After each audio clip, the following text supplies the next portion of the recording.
ಯೋಗೇಶ್ ಗೌಡ ಕೊಲೆ ಪ್ರಕರಣಕ್ಕೆ ಸಂಬಂಧಿಸಿದಂತೆ ಶಾಸಕ ವಿನಯ್ ಕುಲಕರ್ಣಿ ಸೇರಿ ಎಲ್ಲ ಆರೋಪಿಗಳಿಗೆ ಶಿಕ್ಷೆ ಪ್ರಮಾಣ ಪ್ರಕಟವಾಗಿದ್ದು, ನ್ಯಾಯಾಲಯ ಕೊಟ್ಟ ಮಹತ್ವದ ತೀರ್ಪಿಗೆ ಯೋಗೇಶ್ ಗೌಡ ಸಹೋದರಿ ಅಕ್ಕಮ್ಮ ಹರ್ಷ ವ್ಯಕ್ತಪಡಿಸಿದ್ದಾರೆ.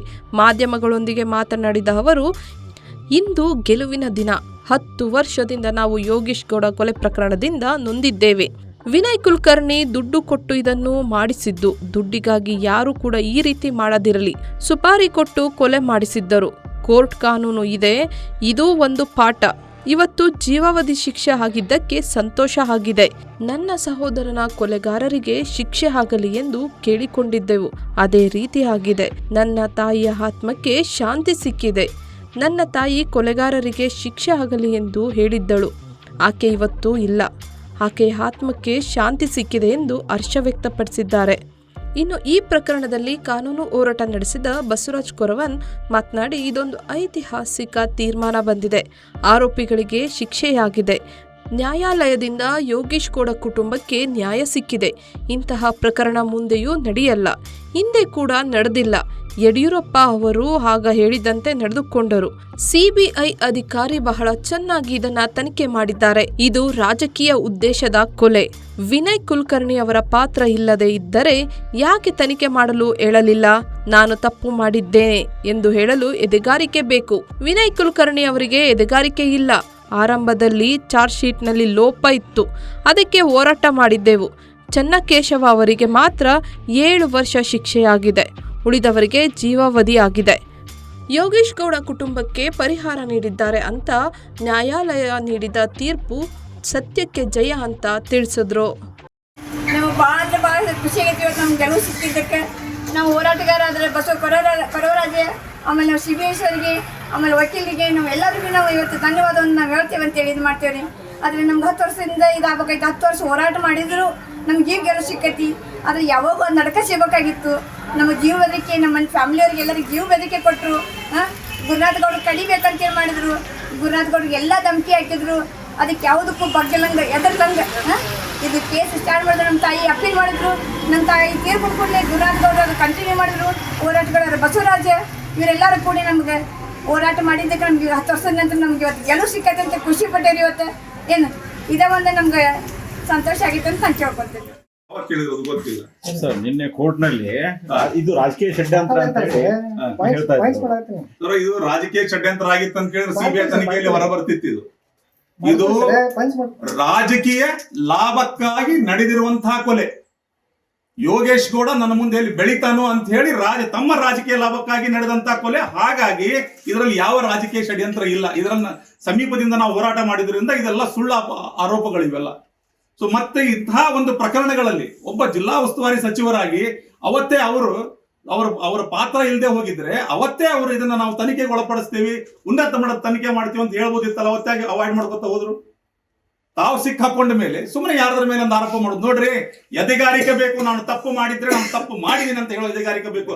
ಅವಾಗ ಹೋಗಿ ಎಲ್ಲಾ ವ್ಯವಸ್ಥೆನೂ ಅಂದ್ರೆ ಆತ್ಮ ಅವನಿಗೆ ಆತ್ಮದಲ್ಲಿ ಅನಿಸ್ಬೇಕು, ಹೌದು ನಾನು ತಪ್ಪು ಮಾಡಿದ್ದೇನಪ್ಪ. ಆ ಎದೆಗಾರಿಕೆ ಅಂತ ಹೇಳ್ಬೇಕು, ಹೌದು ನಾನು ತಪ್ಪು ಮಾಡಿದ್ದೇನೆ. ಆ ಎದೆಗಾರಿಕೆನೇ ಇಲ್ಲ ವಿನಯ್ ಕುಲಕರ್ಣಿ ಅವ್ರಿಗೆ. ಸುಮ್ಮನೆ ಆರೋಪಗಳನ್ನು ಮಾಡ್ತಾವ.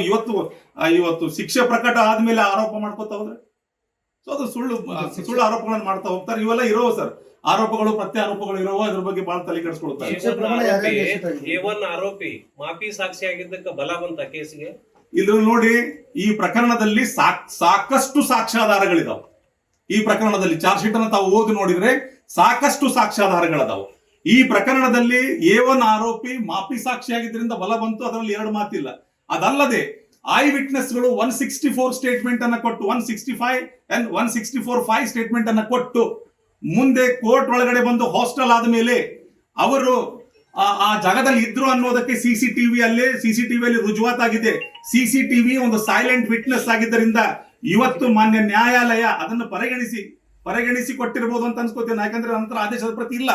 ಪರಿಗಣಿಸಿ ಯಾರ್ಯಾರು ಐ ವಿಟ್ನೆಸ್ಗಳು ಆ ಜಾಗದಲ್ಲಿದ್ದು ನಮ್ಗೆ ಗೊತ್ತಿಲ್ಲ ಅಂತ ಸುಳ್ಳು ಸಾಕ್ಷಿ ಹೇಳಿದ್ದಾರೆ, ಅವ್ರೆಲ್ಲರನ್ನು ಕೂಡ ಅವ್ರ ಮೇಲೆ ಫರ್ಜೂರಿ ಕೇಸ್ ಮಾಡಲು ಮಾನ್ಯ ರಿಜಿಸ್ಟ್ರಾರ್ ಅವರಿಗೆ ಇವತ್ತು ನ್ಯಾಯಾಲಯ ಆದೇಶಿಸಿದೆ. ಅದಲ್ಲದೆ ಪೊಲೀಸ್ ಅಧಿಕಾರಿಗಳು ಶಿವಾನಂದ್ ಚಲವಾದಿ ಅಂತಹ ಒಬ್ಬ ACP ರ್ಯಾಂಕಿನ ಅಧಿಕಾರಿ ಮತ್ತೆರಡು ಜನ ಪೊಲೀಸ್ ಅಧಿಕಾರಿಗಳು 164 ಸ್ಟೇಟ್ಮೆಂಟ್ ಕೊಟ್ಟು ಒಂದು ನ್ಯಾಯಾಲಯದಲ್ಲಿ ಸುಳ್ಳು ಸಾಕ್ಷಿ ಹೇಳಿದ್ದಕ್ಕಾಗಿ ಅವ್ರ ಮೇಲೂ ಕೂಡ ಫರ್ಜೂರಿ ಕೇಸ್ ದಾಖಲು ಮಾಡಲು ಆದೇಶಿಸಿದೆ ನ್ಯಾಯಾಲಯ. ಕೆಳ ಹಂತದ ಅಧಿಕಾರಿಗಳು ತಪ್ಪು ಮಾಡಿದ್ರು ಅವ್ರಿಗೆ ಶಿಕ್ಷೆ ಆಗಿದೆ.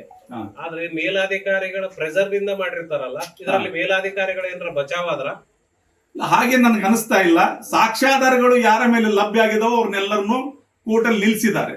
ಇವರು ಯಾರು ಇವತ್ತು ಅವ್ರ ಮೇಲೆ ಆಪಾದನೆ ಪ್ರೂವ್ ಆಗಿದೆ, ವಿಚಾರಣೆ ಹಂತದ ಸಮಯದಲ್ಲಿ ಅವರ ಮೇಲೆ ಮೇಲಾಧಿಕಾರಿಗಳು ಪ್ರೆಷರ್ ಹಾಕಿದ್ರೆ ಅವ್ರು ಹೇಳಬೇಕಿತ್ತು, ಎನ್ಕ್ವೈರಿಯಲ್ಲಿ ಬಾಯಿ ಬಿಡಬೇಕಿತ್ತು. ಅವ್ರು ಹೇಳಿಲ್ಲ, ಅವ್ರು ಮುಚ್ಚಾಕೊಂಡು ಮೇಲಾಧಿಕಾರಿಗಳನ್ನು ಬಚಾವ್ ಮಾಡುವಂತ ಕೆಲಸ ಮಾಡಿದ್ದಾರೆ. ಇವತ್ತು ನನಗೇನಾಗುತ್ತೆ ಬಿಡು, ನಾನು ಪೊಲೀಸ್ ಅಧಿಕಾರಿ ಅದೇನಿ, ನಾನು ಬಚಾವ್ ಆಗ್ತೀನಿ ಅಂತೇಳಿ ಒಂದು ಹುಮ್ಮದೇರಿಂದ ಮುಂದೋಗಿರ್ಬೋದು. ಹೇಳ್ತಾ ಇದ್ರಿ ಆರಂಭದಲ್ಲಿ ತನಿಖೆ ಹಾದಿ ತಪ್ಪಿತು ಅಂತ. ಹಾ, ಧಾರವಾಡದಲ್ಲಿ ಹೌದು. ಹಾದಿ ತಪ್ಪದಾಗ ಸೂಪರ್ವೈಸರ್ ಮಾಡಕ್ಕೆ ACP ಇರ್ತಾರೆ, DCP ಇರ್ತಾರೆ, ಕಮಿಷನರ್ ಇರ್ತಾರೆ. ಅವ್ರು ಸೂಪರ್ವೈಸರ್ ಮಾಡ್ಲಿಲ್ಲ, ಅವ್ರದ್ದು ಲ್ಯಾಬ್ಸ್ ಅಲ್ವಾ ಇದು? ಸರ್ ನೋಡಿ, ಇದು ಆರಂಭದ ಏನು ರಾಜ್ಯ ಸರ್ಕಾರ ರಾಜ್ಯ ಪೊಲೀಸರು ಏನು ಚಾರ್ಜ್ ಶೀಟ್ ಸಲ್ಲಿಕೆ ಮಾಡಿದ್ರು 2016ರಲ್ಲಿ ಕೊಲೆ ಆದ ನಂತರ ಅದರಲ್ಲಿ ಸಾಕಷ್ಟು ಲೋಪದೋಷಗಳಿದ್ವು. ಅಲ್ಲಿ ಸಾಕಷ್ಟು ಲೋಪದೋಷಗಳಿದ್ದರಿಂದಲೇ ಈ ಪ್ರಕರಣವನ್ನು CBI ಕೊಡಿ ಅಂತ ಹೋರಾಟ ಮಾಡಿದ್ವಿ. ಆ ಹೋರಾಟದ ಭಾಗವಾಗಿಯೇ ಮುಂದೋಗಿ CBI ಹೋದ್ಮೇಲೆ ಸಾಕಷ್ಟು ಪೊಲೀಸ್ ಅಧಿಕಾರಿಗಳು ಇದರಲ್ಲಿ ಆರೋಪಿಗಳಾಗಿದ್ದಾರೆ. ಸೊ ಹಿರಿಯ ಅಧಿಕಾರಿಗಳು ಕೆಲವೊಂದಿಷ್ಟು ಹೆಸರುಗಳು ಕೋರ್ಟ್ ಮುಂದೆ ಬಂದಿದೆ, ಸಾಕ್ಷಿಗಳಿಂದ ಬಂದಿದೆ. ಈ ಕೋರ್ಟ್ ಅದರಲ್ಲಿ ಏನು ಅವರ ಮೇಲೆ ಏನು ಕ್ರಮ ಕೈಗೊಳ್ಳುತ್ತೆ ಅನ್ನೋದು ಸಂಪೂರ್ಣ ಆದೇಶದ ಪ್ರತಿ ಬಂದ ಮೇಲೆ ಗೊತ್ತಾಗುತ್ತೆ. ಈಗ ಯಾರ್ಯಾರಿಗೆ ಎಷ್ಟು ಶಿಕ್ಷಣ ಸಂಪೂರ್ಣ ನ್ಯೂಸ್, ಇದು ನೊಂದವರ ಧ್ವನಿ.